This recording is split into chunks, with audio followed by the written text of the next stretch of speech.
Can we go, Duri? Can you clap at least? Can you clap? Where's your professionalism gone, Yeah, bro? you come here wearing a cricket jersey. We're here to preview a final in the world of rugby. This is umpire, right arm over. Here we go. Duty. Oh. That's how we get things going. Welcome to Non-Traveling Reserve. Proudly powered by Betkoza. Here we go. Carl Lewis. It's a special preview episode. It's a URC Grand Final. I didn't enjoy your intro right now. Okay. I have a problem with it. Okay, you want to redo it? No, I don't want to redo it. Okay. People need to see your lack of enthusiasm. Okay, here we go. Ladies and gentlemen, welcome to Non-Traveling Reserves, proudly powered by Betkoza. Today, it's a special episode of the Vodacom URC Final. Vodacom URC Final. DHL Stormers looking to win their second trophy in a row up against Munster. DHL Stadium, 27 May. Carl Lewis, how was that? I was hoping for 10 seconds, but instead we got 5 minutes. I know. You, Bladen. Beautiful impersonation, though. I know. You Bladen on a bit of juice. Oh, my word. Carl. URC Grand Final. URC Grand Final. Preview it properly the way Carl Lewis would preview it. Yes.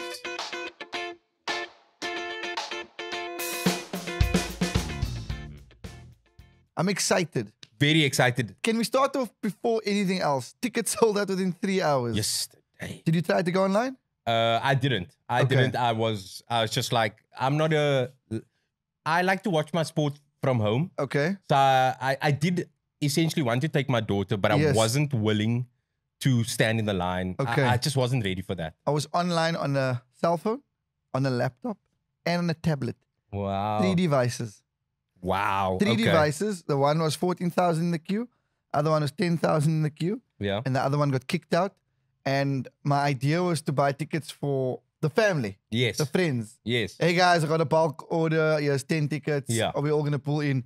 And yeah, unfortunately, didn't work out. So nah, it's rough out there. It's the hottest ticket around. I think we are, the capacity is 55,000. Yes. So I think people are expecting over 50,000, another record to be broken. I've never been in the stadium when it's at 55,000. So I have. I remember the first sevens. Was that? Dude, that place was packed. Okay, that I was place there. I was rocking. at the final. We won that one. Yeah. The inaugural one. Yes. I don't know if it was at 55, but that's what I Yes, said. yeah, it seemed packed. Okay, no, amazing. Maybe it was 52. Yeah. Maybe it was 54,999. There we go. But in terms of numbers also, just overall for URC so far across the board, 1.6 million attendance. Yeah, it's a lot. It's a lot. South Africans have definitely added something to this competition, to the Pro 12 and Pro 14 that it was before. It's really a very good domestic rugby competition. I mean, I look at the Gallagher Premiership and the English clubs are struggling financially. The Super Rugby is not the same without South Africans, unfortunately. Yep. So the URC can pat itself on the back. It's in a good space right now. Yeah, Ireland versus South Africa. I'm excited for this final. Stormers are 5-point favorites, according to the bookies, according to Betkoza. So run it through me. Betkoza going, they're 5-point favorites. What does that mean? It means that if you're going to take a handicap bet, and if you take Stormers, the -5, -5.5, to win that bet, the Stormers need to win by 6 points or more. Okay. Or you can choose Munster at +5, and then they need to, for you to win the bet, they either need to win or lose by less than 5. Okay, so that's what the bookies are saying. What are you saying, Carl Lewis? What am I saying? What's your heart saying and what's your rugby mind saying? I am saying that the home advantage is a big thing in European rugby, in URC and in Champions Cup rugby. So if I was forced to make a pick, I would definitely go for the Stormers. I think it's going to be tight. This Munster side is a very good side. And I mean, let me just tell you their story of their season. Graham Roundtree, it's his first year as head coach. He was part of the coaching staff of Johan van Graan, South African. Yes. And it's Johan van Graan's era, it was about 4 years, very polarizing era. But Roundtree started off the URC. Out of their first 7 games, they lost 5. Wow. Jeez, what a turnaround. What a turnaround. Living up to his surname. Roundtree. Yeah, going around the whole bloody tree to find victory. I'm just here for gags, Carl Lewis. Yes. So they started Then, I don't know if you remember, the Box won tour and they took a SAA side with them. Yes. So the SAA side beat... That was before the Bokke plane was. Yes. So they played Munster. And Munster played such good rugby. They won that game. And their crowd was really into that. And I look at that as almost the turning point of the season. I mean, they've won 10 of their last 13 matches in the URC. Yeah. They obviously beat Leinster. But not only did their results change, but they've also changed the rugby that they've been playing. Okay. So they usually a grind and pound attritional team. They're just going to use their defense, be solid, nothing spectacular. But since the turn of the year, you can see there's more expansiveness in the game. They hold the ball for longer. I really appreciate that about the Munster side. But my favorite part of this Munster side is the defense. Their line speed is just incredible. Really, really good line speed on defense. So Graham Roundtree has really turned the ship around. I mean, they lost to Glasgow and the Sharks. Okay. Right? And then, remember they played here at the Stormers about a month ago. I was going to say. And they lost to the Stormers. Yeah. I mean, and they beat the Stormers. They beat the Stormers. That was the turnaround for their season. Yeah. That was only our second loss in the past 2 seasons as a Stormers. Yes, exactly. And then the next week, they went to Durban to face the Sharks. They drew 22-all. So that Stormers game was a big marker in there. It turned around their season somewhat. What we take from that is that wherever there's consistency and wherever there's victory, the Stormers have a role to play in it. I'm just saying. They indirectly inspired Munster. I got a question for you, Daniel. Yeah. I also have a question for you. The Stormers have beaten every side in the URC except one. Which side is that? Glasgow Warriors. Munster. They've Don't never lie beaten to me. Munster. Don't lie to me. So they've never beaten Munster. That's okay. Don't lie to me. That's okay. They haven't beaten Munster. They've never beaten Munster. Oh my word, how? So run me through the past 2 years. Obviously, they lost last year. Yeah. I mean, last month. Yeah. So the last time they played was in, I think it was Cork. I'm not sure where exactly they were playing. But weirdly enough, I see that loss that the Stormers had last season. I think it was 2021. It could have been. That was the turning point for the Stormers. Oh, it was one of the first time they played Mani Lebok at fly-off. Wow. So they lost. They eventually lost the game. Right? Blowing my mind, Carl Lewis. They eventually lost the game. But that first 40 minutes that the Stormers played, and I actually got John Dobson at the pub, and I said, that first 40 minutes against Munster, that was the best rugby you've played, even though you lost the game. And he agreed with me. How did you approach him? Because you for those who don't know, Carl's an award-winning sports journalist, so his street cred is mad. Thank you. So when you walked in, you probably would have interviewed him before. No, he came to me speaking about a podcast that I did with the agent. Okay. And the agent had some words about him, and I kind of stood up for him saying that I like him.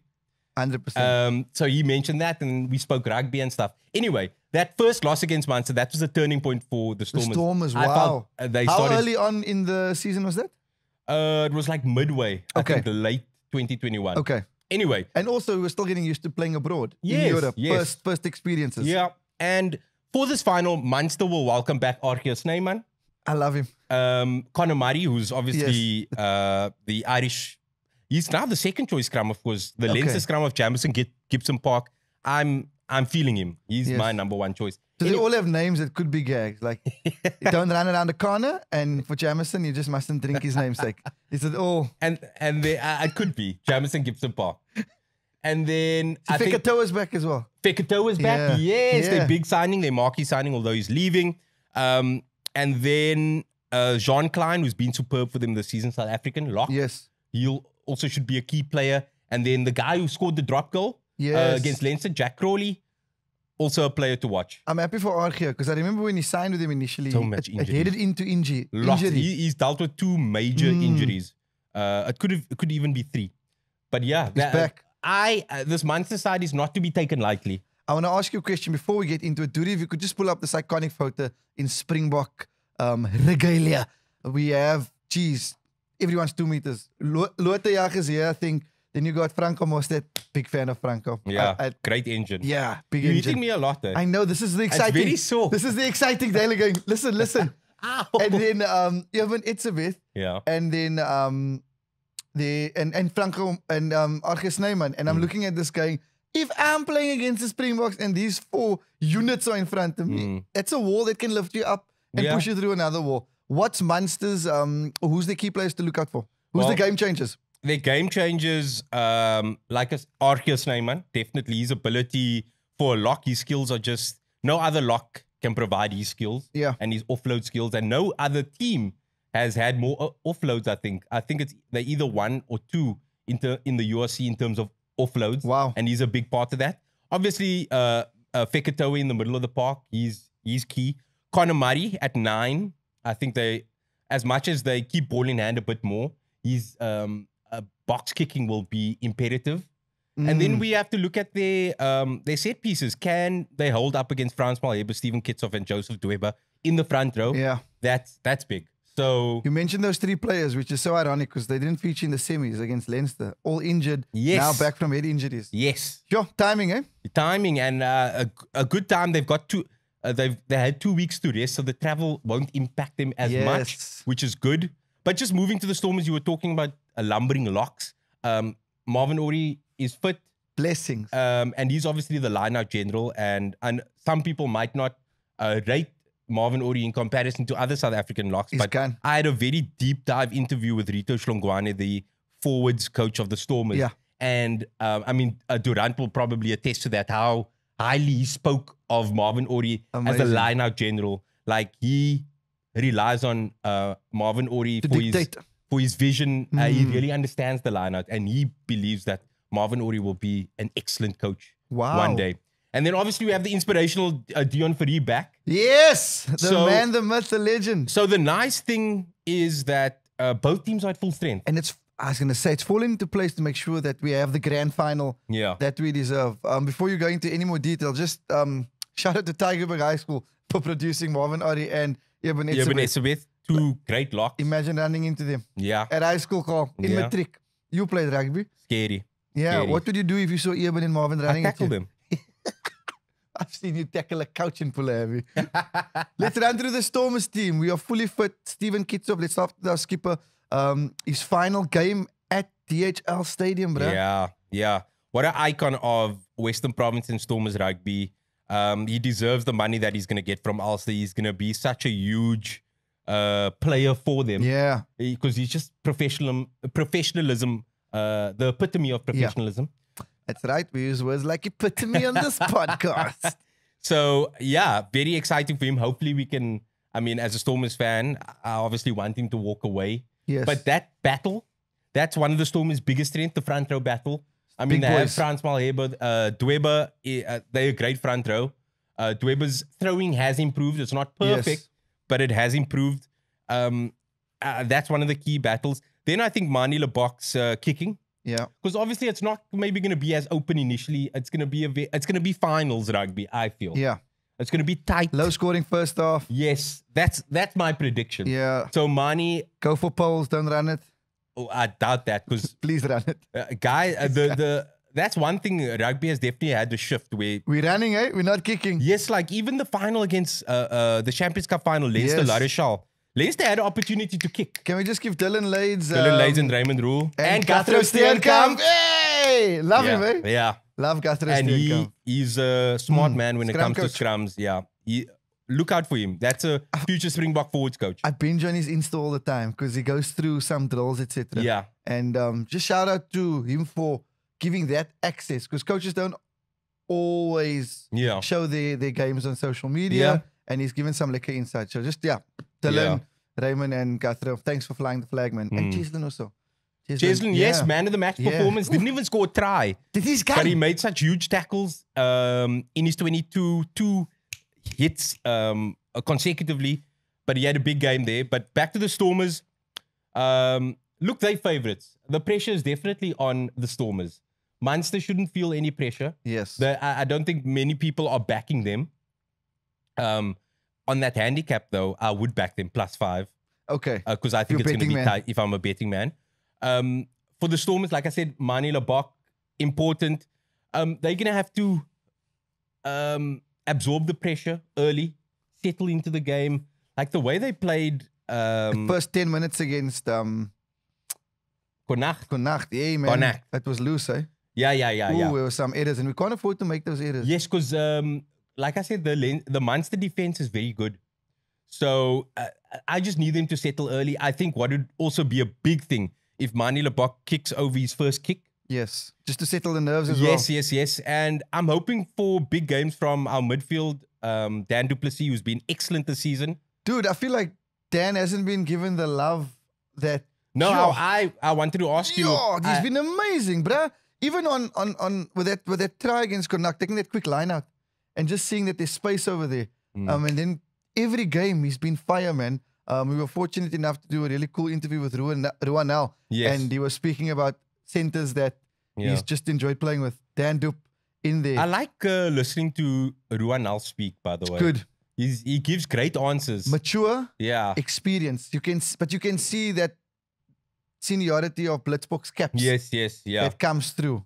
Yeah, I just like the way he speaks. There's depth there. There's actual, there's substance there. Yeah. It's not media answers. And he is a unit. He is a unit. Oh my word. Yeah. He's a brick wall.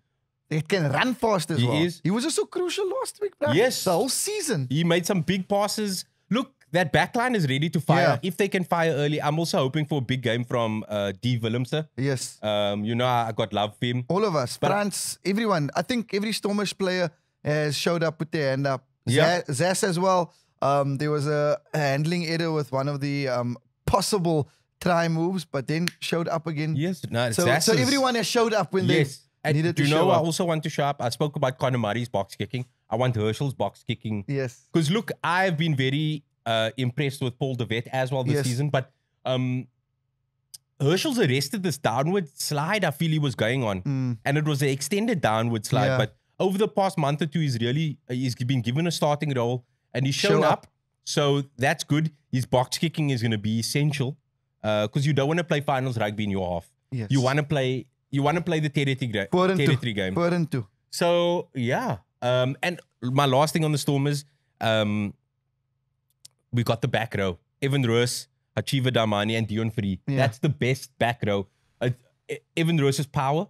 Although people know, defenses know he's a mark man now. See brass arms. Yeah, I know. Jeez. But his carries aren't as impactful as they were last season. But he's a mark man, that's why. Yeah. But you can always use him as a decoy. What was his title? Was it MVP? MVP, yes, he was player of the season.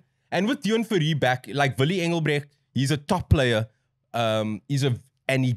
You'll never lack effort with Willie Engelbrecht. But no one in the Stormer squad other than Namakaba, who's injured, has Dion Fourie's ability to steal ball, to jackal. Yes. So that's going to be important because that wins us penalties. It relieves us. We can kick away. We can kick for poles. We can kick for territory. So, yeah. Very excited. Very excited. If you're John Dobson, what do you do pre-match when you chat to the guys? I think you got to keep them calm. Obviously, I don't think they necessarily need to be, we go for them. Yeah. I think they really need to be calm because they have the upper hand. They should have the upper hand in scrums and set pieces. Yeah. And once you get your basics right, this backline has shown it's ready to fly. And especially if they can move their, because like I said, the Munster defensive line speed is so quick. If they can create that overlap, like beat the press in a sense, we could see danger. We could see things happen. I know we're previewing the match and we're looking at the players and it's based on what's happening on field, but just off the field. Davy Snyman, Norman Laker, Rito Hlongwane, John Dobson. You've chatted and had interviews and watched over the past 2 years. Just share your thoughts on how amazing that team has actually been, because they haven't just showed up now. They've been working together for years. Yeah, and I've spoken to a couple of people in and around the Stormers and stuff like that, and their technical skills. Yeah. I'm talking about Davy, Norman Laker, Rito. Their technical skills is second to none, and I think that also eases a lot of pressure off John Dobson, who is a fantastic manager and leader. He knows how to run a group, and now he has these fantastic coaches. And speaking to Rito Hlongwane, he's such an open-minded guy who wants to absorb energy and absorb knowledge and learn new things. He's so open-minded, and he's always looking for things to improve. Like last season, the Stormers lineup was shocking, right? Okay. They lost Kara into Benny, and you know, in the final, that was one of the big talking points. What the Stormers going to do? Yes. And you know how creatively they solved that problem. They gave a couple of balls to Steven Kitsoff, so not lifting. Clever. They Clever. decoy lift and they just give it to him. Clever. So they gave the Bulls something to think about. So I wouldn't be surprised if they give them something to think about. I love that. Let's give predictions before we end. Murder. 4 and 2. Monday's a public holiday in Cape Town.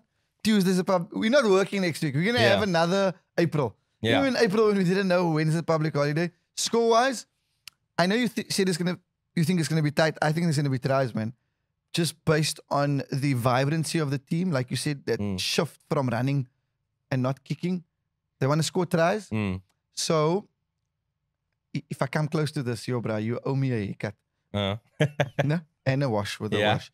I'm going to go 31-20. 31-20. To Munster, obviously. To the Stormers. Ek het amper jou ma gesê. I almost swore at you, Carl. I speak Afrikaans when I'm passionate about things. Yeah. 31-20. There's going to be points. I'm going to go 25-20. Tight. Yeah. I like that. To the Stormers. Yeah. Okay. We're going to score our second last try like in the 70th. And then score another one to go. We've got that 11-point gap. Okay, yes, one at the end. Yeah, one at the end. It's going to be tight. It's going to be tight. And then there's going to be a reliever late in the 77th minute. Okay. Yeah. We're going to replay this. Okay. Well, I'm saying that's your prediction. That's not my mine. Yo, Sava load shedding mid-episode. Hoi ja, for the ESCOM. Hoi ja. Okay, well, we did kind of end we got it. Yeah. The meat of it was there. Don't worry, Duty, that's the episode.